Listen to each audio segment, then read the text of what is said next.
So, Frank, I understand that you've just won your libel action against Alex Morrison. That's correct, yes. The judge awarded, entered a judgment in my favour, and we're now waiting for the damages and the costs to be assessed, and that'll be done pretty soon. And then, obviously, I'll be going after him for those costs and damages. How long has this been going on for? It's been going on for probably about 8 months, and it would have been settled much sooner had Alec Morrison not keep changing his defence. He amended it about 4 or 5 different times, and then eventually didn't even bother to show up. So, so much for whether he thought his case was. And it was funny. Right about a week before I'd won it, he called me. Bearing in mind, he ignored all my calls when we were having the problems with Ricky Burns, pleading with me to drop the case, saying that he hadn't been able to sleep at night, and if I dropped the case, then he wouldn't give evidence in the Ricky Burns trial that we got coming up, or Ricky Burns case. So that was where he was at. That was the sort of nice fella he was. So basically, I told him it's not happening. This is not going to happen unless I get what I set out for, which was suing you for libel, and as a result of it, I've won that libel action. There's a lot of crap going on at the moment with him. Again, we've got more stuff that we'll be hitting him with in the next few weeks or so. But the bottom line is he is going to have to pay. He's going to have to put his hands in his pocket and pay for that. Pay my damages, my costs. He will have to pay that, and I will not rest until that's sorted. This seems to have become sort of quite an issue for you. Is it to the depth of some of the things that he said and went about? Yeah, because Alec Morrison at the end of the day is a bully, and he knows he can't bully me in a million years. It's impossible for him to be able to bully me. He's bullied lots of people in the past, and he's done, it's a funny thing. It's like all these things come out of the woodwork. A lot of things have come out of him out of the woodwork, which I was unaware of. Like years ago, for example, there was a boxer called Lance Williams. He tried to get him a licence in a different name, despite the fact the border control had found that he was not fit enough to box and he had medical problems, yet he tried to do that. Stuff like that. So, he gives this big image of being a nice guy, but, he is what he is. And the fact of the matter is now I have my judgment, and the only reason you get a judgment is if you're in the right, and I'm in the right. I've got the judgment. So now we'll go from there. And you said he's going to be hit with some more stuff. What sort of things are they? He'll be hit for other libelous remarks he's made, and people who also made libelous remarks on their Facebooks. We've got all them, we've compiled them, we've got register of all of them, and they'll all be getting hit as well. And is the internet and Facebook, Twitter, is this a positive thing or a negative thing? Because it seems to, be an issue today, doesn't it? Well, it does. I mean, for me, I'm okay. I can deal with it. I mean, some of the stuff on there, you read it and you wonder, how much somebody's drinking at night to be putting some of the crap they're putting on there. But the bottom line of all of that is that, some people do get bullied and intimidated by it, and we've seen it, and that's why laws have been brought out about it. They call it trolling and so forth. Listen, I'm big enough and ugly enough to deal with that, and certainly from the likes of Alec Morrison, I'll do that standing on my head. But from my point of view, and regarding him, there are a lot of issues to be further issues that will be dealt with, and I won't let up on it, like I didn't let up on this one. And it's no good him picking the phone up and crying down the phone to me now, and then making out he's a tough guy to the public. On the phone last week, I can't sleep at night and all that business. Well, you can't sleep at night, then it's very simple. Make the apology and we're settled and pay my cost. I weren't looking for damages then. Now I am. Talking about trolling and that, do you think people don't realise or misadvertently or think that they can say things on the internet that they couldn't say in print or in front of the cameras or on radio? Well, they do. I mean, libel is libel, and whether it be by electronic media, whether it be by published, whatever it is libel, and that's why you have libel laws, and obviously, I'm quite. I've been quite vociferous as far as libel is concerned. It's all very well people saying things and newspapers printing allegations sometimes, but there has to be at the end of the day, there has to be a situation where you have some recompense for that, and that's why you have laws. And if it weren't for those laws, then obviously, there wouldn't be no such thing as libel. You'd just be able to there wouldn't be a libel act. So that's where we are. A couple of weeks ago, the Scottish Sun did this thing with Morrison, and they on Saturday printed an apology, and that's where we are. It was an apology, and I've accepted their apology. They put the matter right. It's just it's it can take one person, and you've got to remember, everybody's got a story. There's a couple of people who get involved in this, and I'm looking at, they bring this to my attention. I mean, I've got better things to do all night, especially, can you imagine 75 years of age sitting on a Facebook page? It shows you how sad you've got to be. Go and get a life. But, every morning you've seen this, you've seen that, and I see some of it, and it's laughable, and it's ridiculous. Some of it is not quite nice, especially when they're talking about my family, and there's no way I'm going to stand for that. And some of the stuff that will be coming out regarding Alex Morrison and some of the emails that have come to light in this case, racist emails, stuff like that that's come out, that will be dealt with. That will be dealt with down the line, not just by me, but by other people.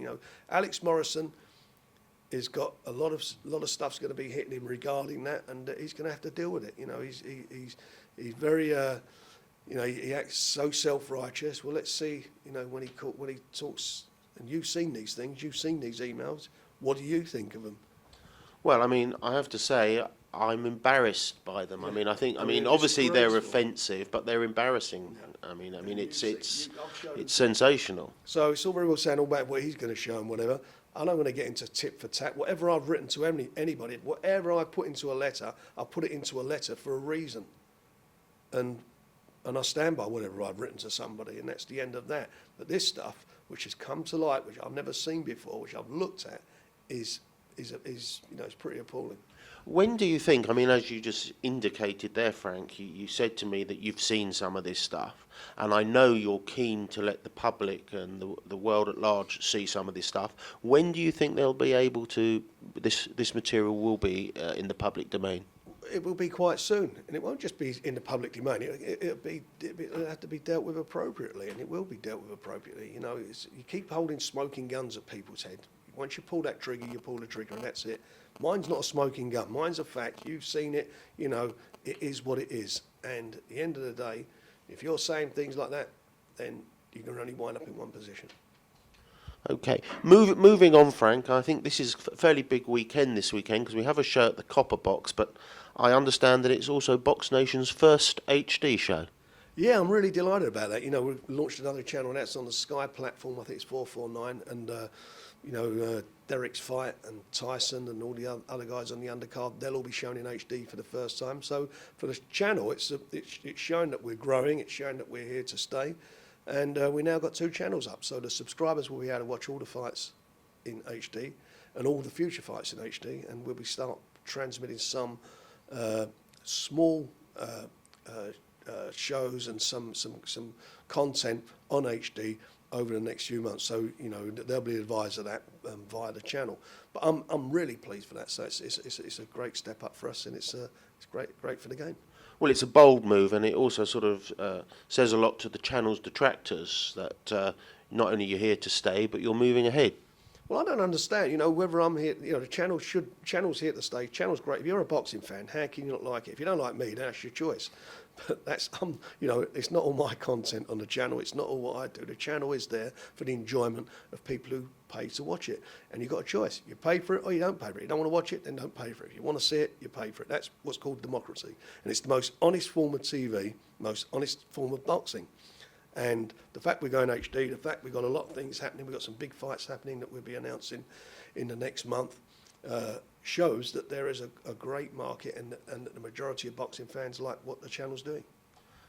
Talking about the show specifically, we've got 2 of Britain's best heavyweights on the show in Derek Chisora and Tyson Fury.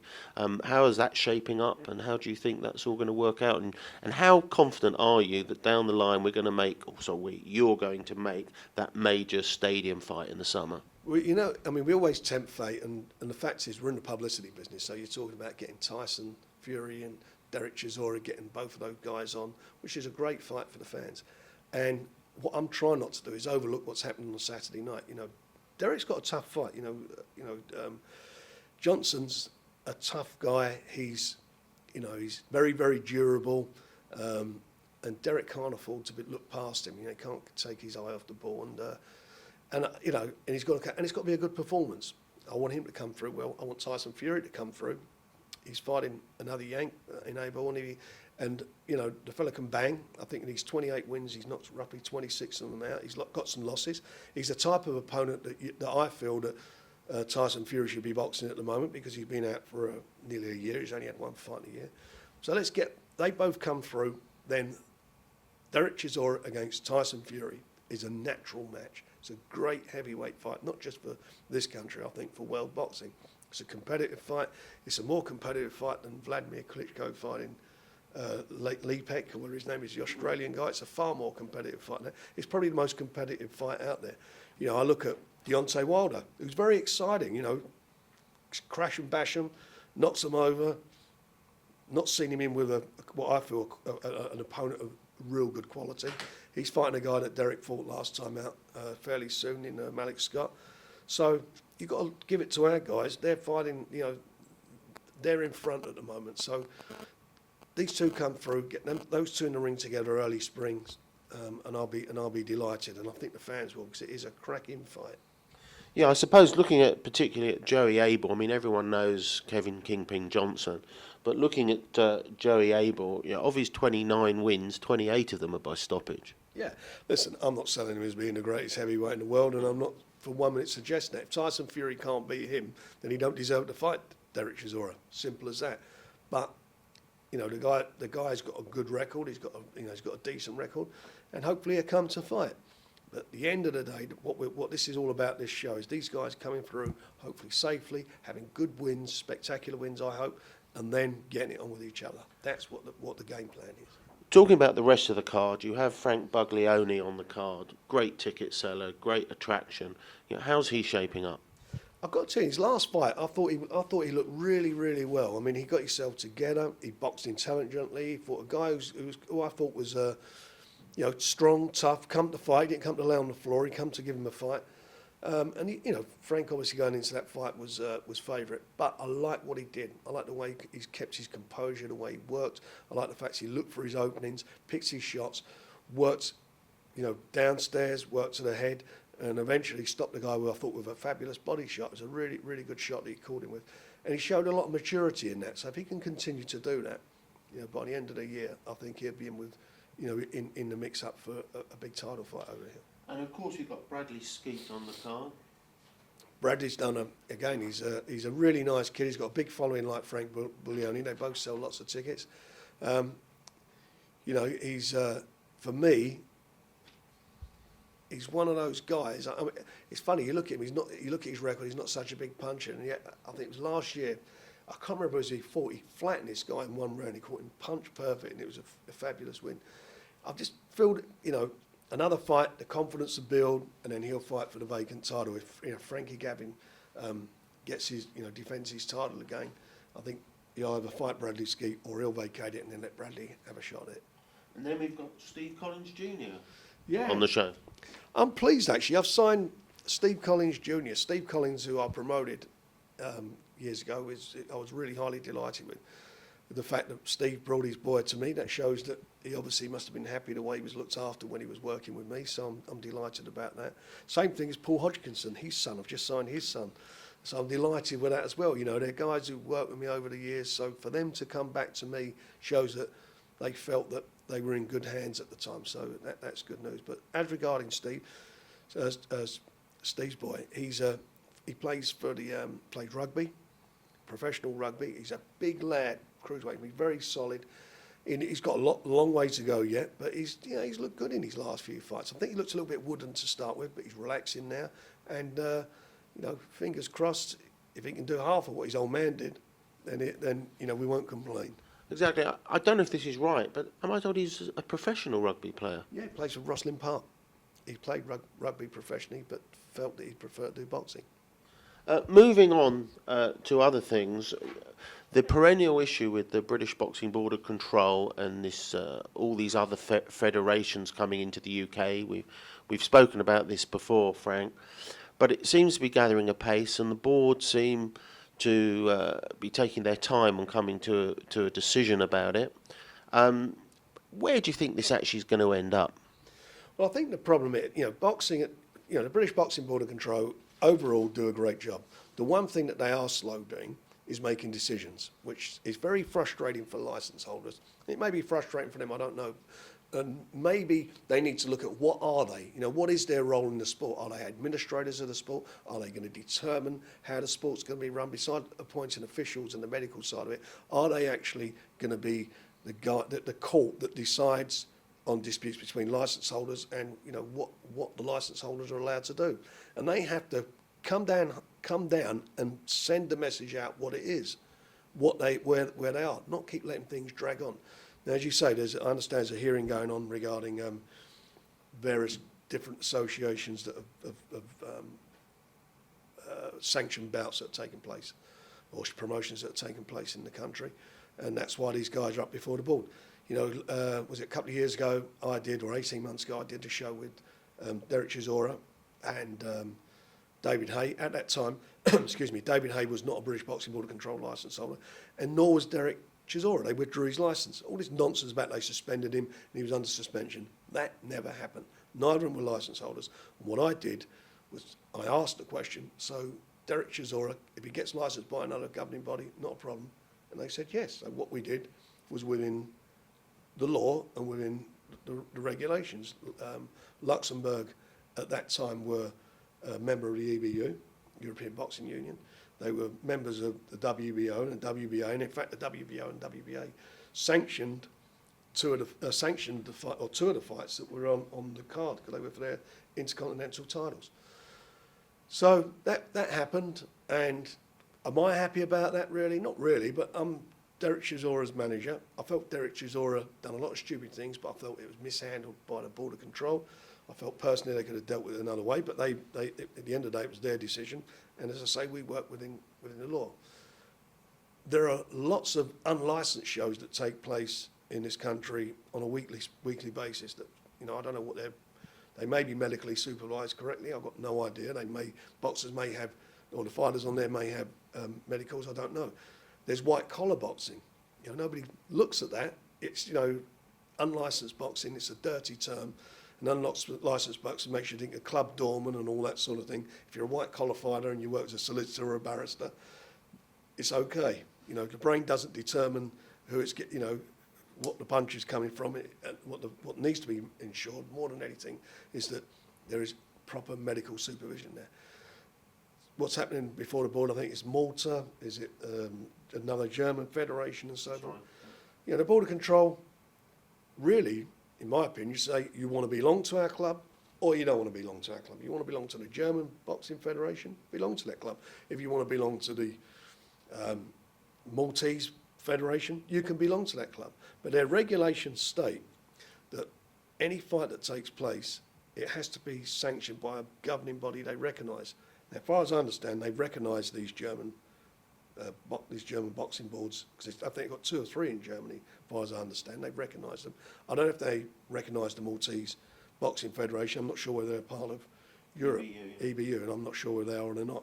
But whatever it is, they need to actually amend their regulations, determine what they want to do, or say to the guys, if you don't want to belong to this club, go to another club. But one way or another, sort it out properly once and for all to avoid all the confusion and the cost that it's incurring. God knows how much this is costing in time, in money, sure. license holders' money, and so forth. All anybody wants, I think, is just clarification. And you step further back. What is boxing about? It's about the boxers. Muhammad Ali made the WBA. He made them. When he came back, suddenly they became quite big again. It's about the boxer. And I think an earlier fighter of yours, Naz, really made the WBO. Correct. Yeah. I mean, and I've worked very hard with the WBO, and I like working with the WBO. I don't jump from organisation to organisation. I suppose 90% of the title fights I do are WBO fights. Although I do other ones, and why shouldn't I?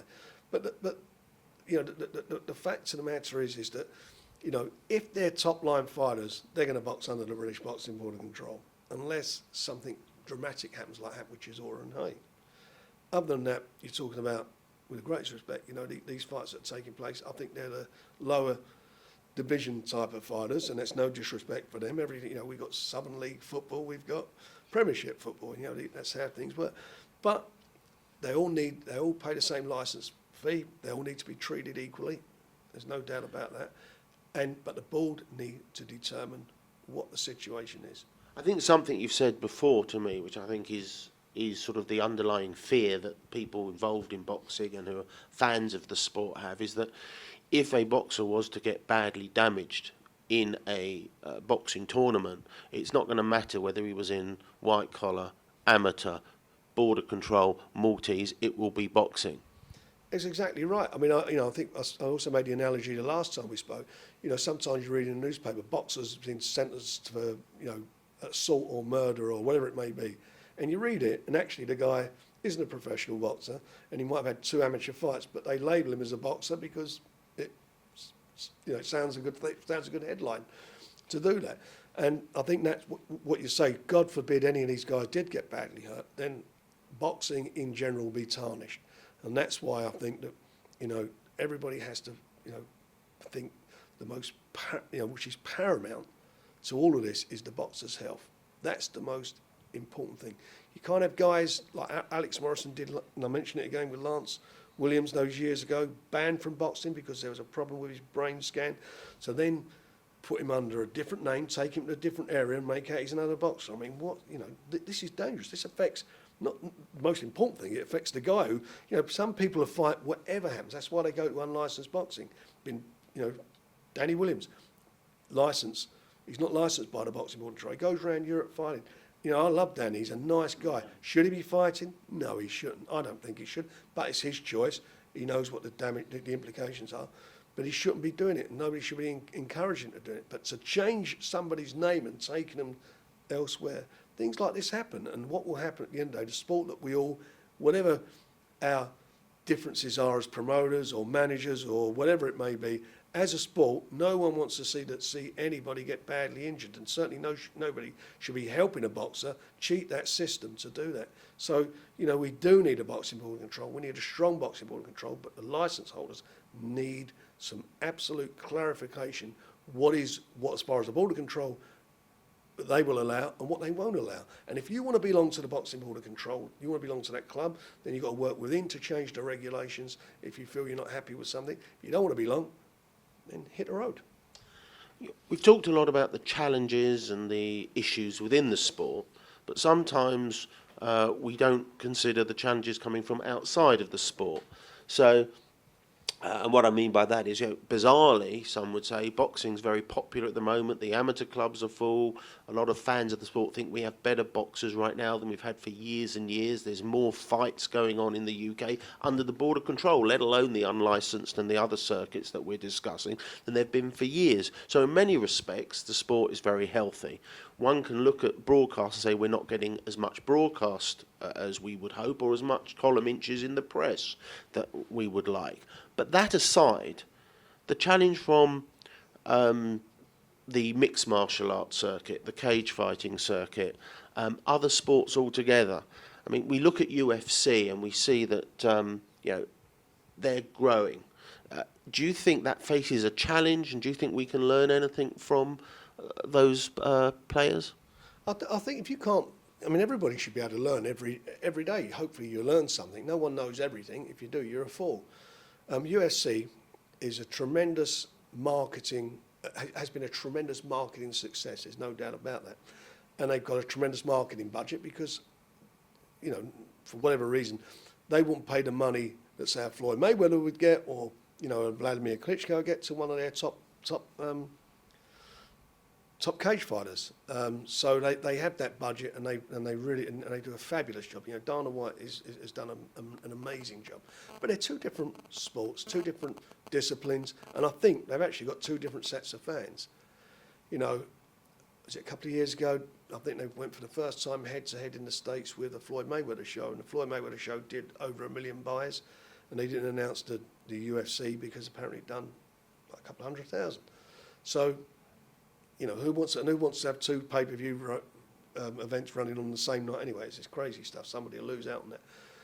But they are two different sports, and I find that I don't think many people go to boxing, go to UFC, and I think UFC seems to be quite a young audience, and boxing is. You look at the young fighter. You look at Frank Buglioni's, using him as an example. You look at his fans. He going to sell 1,000, 1,500 tickets for a show. The average age of those fans are probably his mates, you know, from the area he came from. I bet the average age is probably about 25, maybe 30, if that. So you know, we are attracting a young audience. I really think if you're a boxing fan, you're a boxing fan and you'll watch it. If you're a UFC fan, you'll watch it. If you like karate, if you like judo, you'll watch that. What is important is how now you get your message out to attract the new fans and generate interest in sport, you know, in boxing. The newspapers you talk about, you know, if you go back to sort of when everybody talks about the sort of great days of British boxing in the 60s and 70s, I don't think they were as great as they make them out to be. There's more, I think there's more shows and more probably, I'm quite sure we won't be far off of, there won't be no less licence holders in today's day and age than they were back then. And newspapers, a newspaper in those days would, you know, like the Sunday People, would 6 million sales. Today it's lucky to sell 150, 200,000, whatever it is. You know, Coronation Street at one time, 24 million people watched it. What's the average audience now? 7 or 8? Because everything's fragmented. You know, people, if you want direct access for something, if I want to watch, you know, your viewing habits are different. So if I want to watch Coronation Street, I'll watch a soap. If I want to watch a holiday program, I can actually go to a holiday channel to watch it. I can download holiday information from the internet, easily do that. If I'm into do-it-yourself, I can do the same thing on boxing. You've got a boxing channel now. So people's habits are different. It's how you reach out for them and how you find them. And the way you do that in boxing, you've got to find stars. If you can find a star, somebody you know, that captures the public imagination, then that gets the cross-section, that gets the attraction on the sport, and you go from there. And that's our job as promoters. That's what we have to do as promoters. That's the hard job. You know, I remember Nazim Hamid, he came to me, I think at that time he had about 7 or 8 fights, couldn't get arrested. And I put him on TV, I put him on ITV, got him to do it, and I gave him the show for nothing. We put it on 11:30 at night, and we managed to get a decent rating. Next time round, got a great rating, and then we went off to the races, and I marketed him through kids' magazines. I remember my kids were small at the time, and they talked, you know, all they was talking about was I don't know what it was, the Ninja Turtles, whatever was the kids' craze at the time. But that was in all the comics and the young kids' magazines. So that's where we did it. So I thought if we get the kids talking about him, then the mums and dads will pick up, or the dads will pick up on it, and we start, you know, getting some exposure for him. And that's how we market him, and he become huge. That's the challenge we have now. You know, now terrestrial TV, other than Channel 5, are not interested in sport. It's not that they're not interested in sport. They can't pay the money. No more than, people say they've discarded sport. They haven't discarded it. They don't do cricket anymore. They don't do horse racing anymore. They don't do live, other than ITV with the Champions League. They don't do any live football. They lose. I think they're losing that soon, aren't they? That goes to BT. You don't see hardly any of the big events like the Derby and the Grand National. All that's all gone from BBC and ITV. They don't do it anymore. They go to other channels. It's the same with boxing. We've gone in a different direction. Sky do a fabulous job for boxing and have done for a number of years. We do a great job. You see there's more televised boxing now than there has ever been. And I bet if you add it up, all the you know, going back to the 60s, going back to the time I got involved, to the early 80s, there wasn't any live boxing on TV. Boxing took place on a Tuesday night, Royal Albert Hall or a Wembley, and you watch the recorded the next night on Sportsview. And then you get some more edited highlights the following Saturday. I started doing live boxing, and everyone said it had killed the sport. In fact, it made the sport bigger. And that's where we are now. You know, everything evolves and moves on, and it's now our job to keep that evolution going. What I'm finding, and I think a lot of promoters are finding, is that people are actually showing up there. They're buying tickets. We're getting more people going to shows. Nearly every major city now has a stadium, which they never had years ago. You know, there was only London, and I think, you know, Birmingham sort of in the 80s when they opened the NEC. There was hardly anything. Now it's you know, most cities have a stadium. So it's how we keep promoting, how we keep bringing it to the public, how we do that. You can only do that if you've got good fighters and you're involved in fighters who can fight. You can only do that if fighters, and they're all different. Some have got personalities, some have got great personalities, some are introvert. But it's getting them out there. At the end of the day, what the public want, they want to see entertainment. They want to see the guy in the ring being exciting, even, you know, if he's a quirky guy like a Frank Bruno or a Chris Eubanks, or if he's a menacing guy like Nigel Benn was, or if he's a, you know, a flamboyant character but that menacing guy like Nassim Hamid was, or is he a nice guy out the ring like who came across as a good bloke like Ricky Hatton, but once he got in the ring he was a, you know, you know, wanted to take you out. That's what it's all about. It's getting those guys, it's bringing them through and getting them across to the public. And if we can do that as promoters, if we can do that as a sport, will have no problems. And there's some good young talent out there ready to go. Are there any innovations or ways that we could give the fans a better experience, or do you think we're moving in that direction? I think what you've got to get to, what the crux of it all about, what it's all about is the fight. The fights are what matter. If the fights are entertaining, that's what they're going for. They're paying to see the fight. Now, how you dress it up, you put a bit. I mean, again, when I got involved, I'm an old geezer, but when I got involved, it was, you know, we got girls with the round cars. We put a bit of music on instead of the old scratchy 78 record with a fanfare, getting the guys into the ring. But remember, in that day of the scratchy 78, there were big crowds. They'd go and watch the fights. They were entertained. They were there for the fight. You know, I did my. There was less to choose at that time. Yeah, that's true. There was less to choose. They were more an event. They were big events, and as I say, they weren't live on TV, so you had all that. But you know, it is the fights. It is dressing it up. You know, it's showbiz. It is a lot. There is a lot of showbiz. I remember when Barry Hearn got involved, and he started promoting, and he got involved with Terry Lawless, and he said they were taking it back to spit and sawdust. You know, that only lasted a little while, and then he was back to doing what we do. You know, how we were doing it. Everybody's got their idea, and everybody's come into the sport, Robert. And you've been a promoter. You've seen other promoters come, go, some stay. They've all got their ideas. They all bring something to the sport, and some of it will catch on. And I'll look at it and say, well, hang on, he's got that right. Maybe we should have a go at that, or he's doing this right. They're all different ways. You've got to be innovative. You've got to be open-minded, because if you're not, you are a dinosaur. You will go under. But for me, what boxing about is fights. That's what it's about. The rest, you dress it up. You bring, you put it, you. That's the showbiz hype. But at the end of the day, what they want to see good fights. Yeah, I think possibly I'm also a dinosaur, but I personally think that the key issue for everything is if they get an entertaining fight, where I call it, you know, the hair on the back of my neck stands up. I don't know who I think is going to win that fight. It could go either way. That's what the fans really want to see, and then they get value and good entertainment. I mean, a typical fight like that coming up, which we all want to see, will be Tyson Fury, Derek Chisora. Yeah, I mean, and the rematch with George Groves and Carl Froch. They're fights that the fans want to see, and they will get it because they've got something about them. And there are quite a few other little fights out there that would do the same thing. But that is what the fans want. They want to see it. They want to see the best guys get them. See the best British fighters get it on with each other. Let's find out who's the best in Britain. Hopefully they go on to become the best in the world. That's what they want, and our job is to make sure that happens. That's what the sport's all about. That will grab the back pages of the newspaper. Then, you know, boxing's talked about. You know, that's where we are. You know, you get a lot of hype in all sorts of sports, but at the end of the day, you can't think of, for me, and I am biased, I can't think of anything better than a quality fight, a good fight that grabs the fan, grabs the sport fan, because it's the two guys one-on-one in there doing it. It's that there's nothing more challenging, there's nothing more dramatic than that, you know. Great football match can happen, but, you know, one team gets beat, they play again the following week and they're off in another direction. Tennis players have a great final and then they're on to the next Grand Slam and so forth. Boxing, you know, that's it. There's a winner and a loser, and, you know, and normally the loser does lose a lot. You know, he loses his place in the pecking order, he goes down his earning capacity. That doesn't happen with footballers.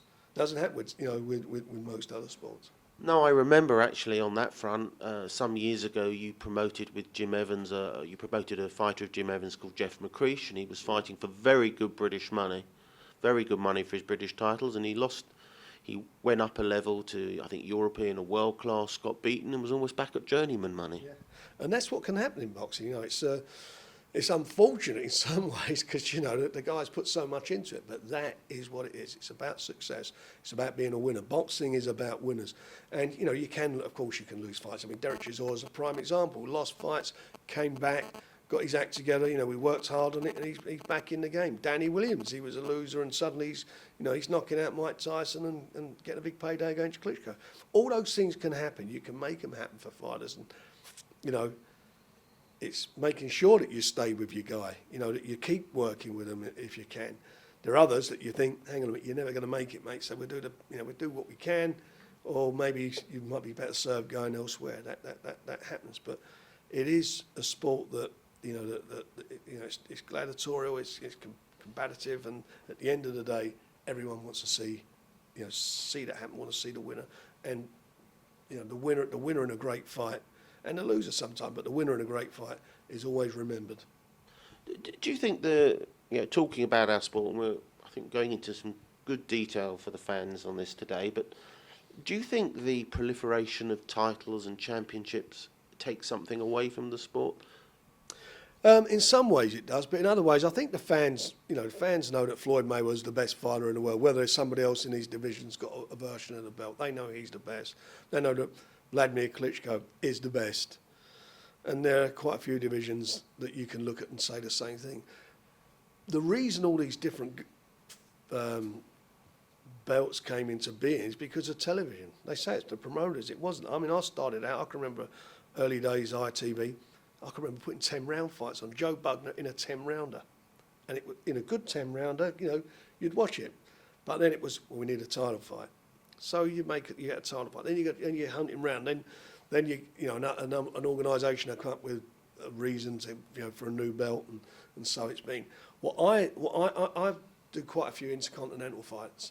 Intercontinental. People say, oh, and I know Boxing News sort of dismisses them and so forth, and purists do, but they missed the point of this. You know, years ago, again, you went through the system. You'd have you start with 6-rounders, 8-rounders, 10-rounders. You fight for the Southern area, then you'd fight for an eliminator for the British title, Commonwealth, European. That was the way it worked, invariably. But that took time. You've got guys sometimes would have 20 fights before they had a 10-rounder. You look at some of those old fighters' records. See how long it was before they fought for a British title. So, you know, I'm talking big name. You know, top of my head, you know, like John Stracey and them, well over 20 fights, and some much longer than, you know, Alan Minters. Long time. We got guys fighting for a British title now after 10 fights, and they don't just go straight into a 12-rounder. They'll have an intercontinental fight to get them into a position where they can have a 12-round fight or a 10-round fight, to get them the experience. I want to get them in the ratings. You know, guys are fighting for titles much quicker than they did in the past. And that's what's going on, you know. And they have shorter careers. I mean, I did my column last week on this gloves thing, you know, talking about the weight of gloves. You know, it was nothing unusual for a fighter, you know, in my time, in my lifetime, to have 200 fights, 250 fights. Nothing unusual about it. 100 odd fights.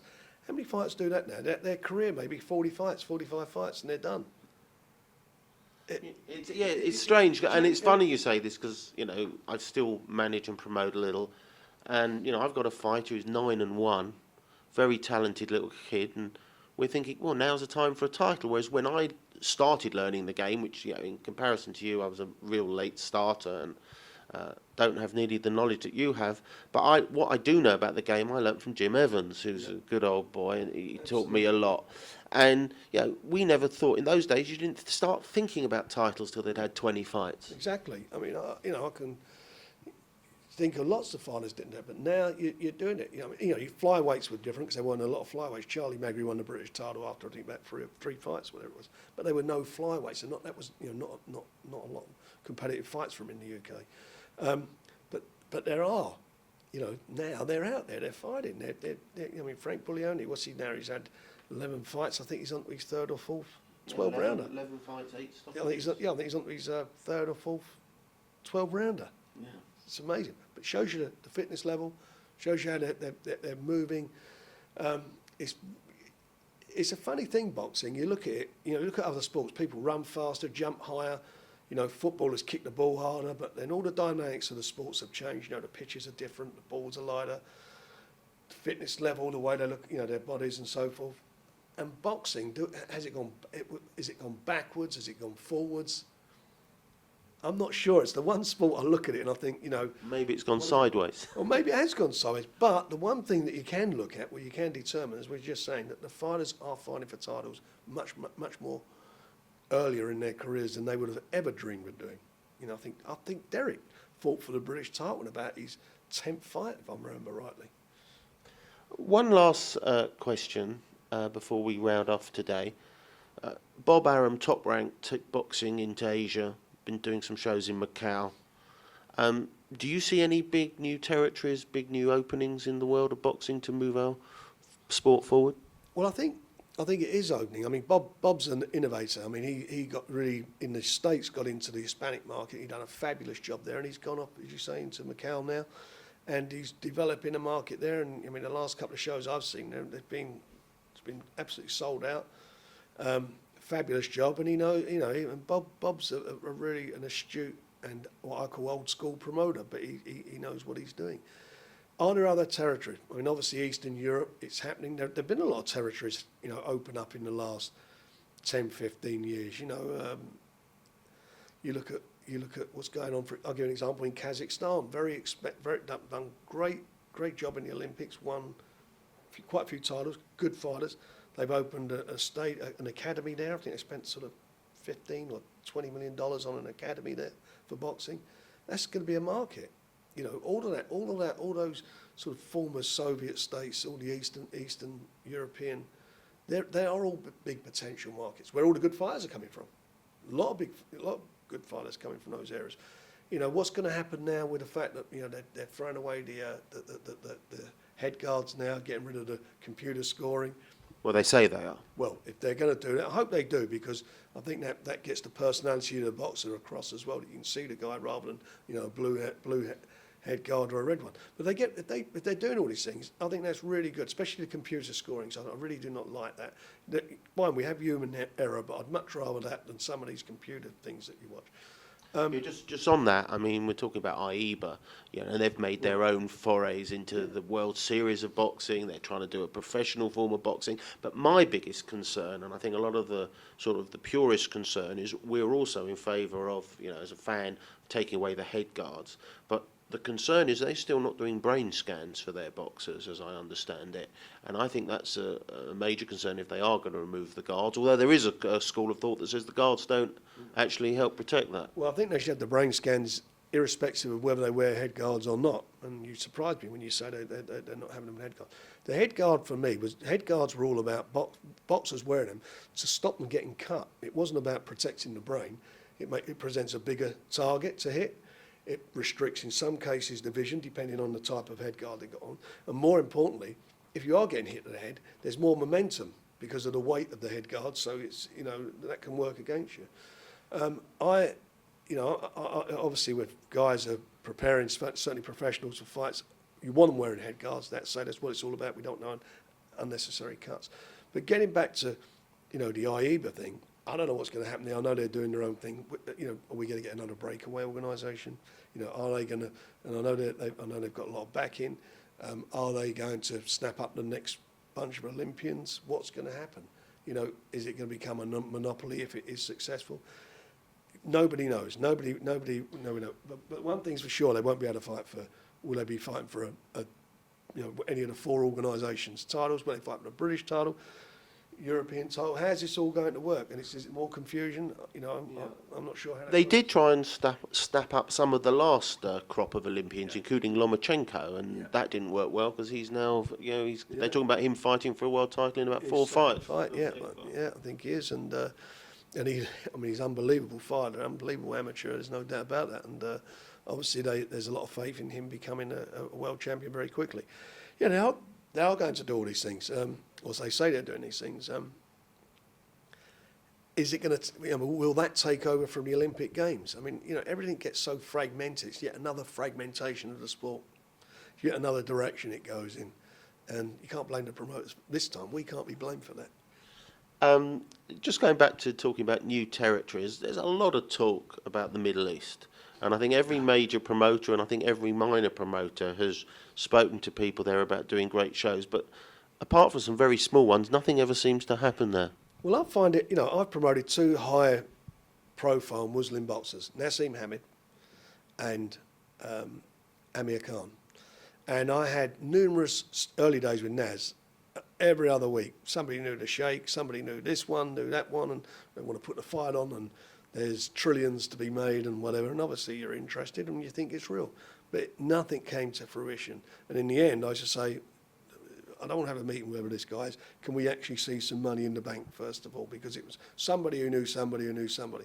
It just didn't happen. It was a great shame, but it's, they're still not happening. Didn't Sauerland say they were going to do some shows? I don't even know what. Sauerland said no, they didn't. The Klitschko's have been there. I mean, Yeah, maybe it's horses for courses. It's not their thing. but they're spending money on great sports event, and in fact, Abu Dhabi, as I understand it, the government of Abu Dhabi actually invested in UFC and have had UFC out there. That I don't know, but and obviously you say that it must have happened. I think the thing is with boxing. And I mean this with the greatest respects. Would you want Ricky Hatton's army parts up in a Muslim country for 4 or 5 days, like they were in Vegas? I'm not saying all of them, but on the booze, it doesn't work there, does it? So maybe that's against us as a sport. I've got no idea. And that may be one of the reasons they don't go for it in a big way. And that's not having to go at Ricky Hatton's fans, because Ricky Hatton's fans are great people. But I'm just talking about the British. You're talking about the demographic of British boxing fans. About the British fan, they like if there's a show in London, they like getting on a coach, having a few drinks on the coach. When they want to be in the bar, and they want to watch watch the fights.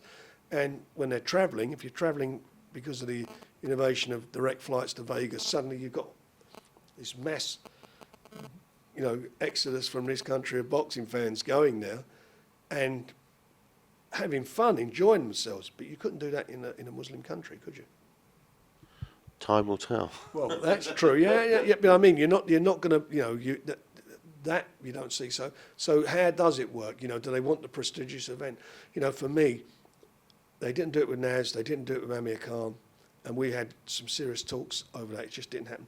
Manny Pacquiao, why is it? You'd have thought it would happen with more Mayweather. If anybody, would have happened. Would it have happened in Muhammad Ali's day? Probably it would have. He would probably be the guy that they would have put the money up for when he was fighting. Frank, thank you very much. Very insightful. Pleasure.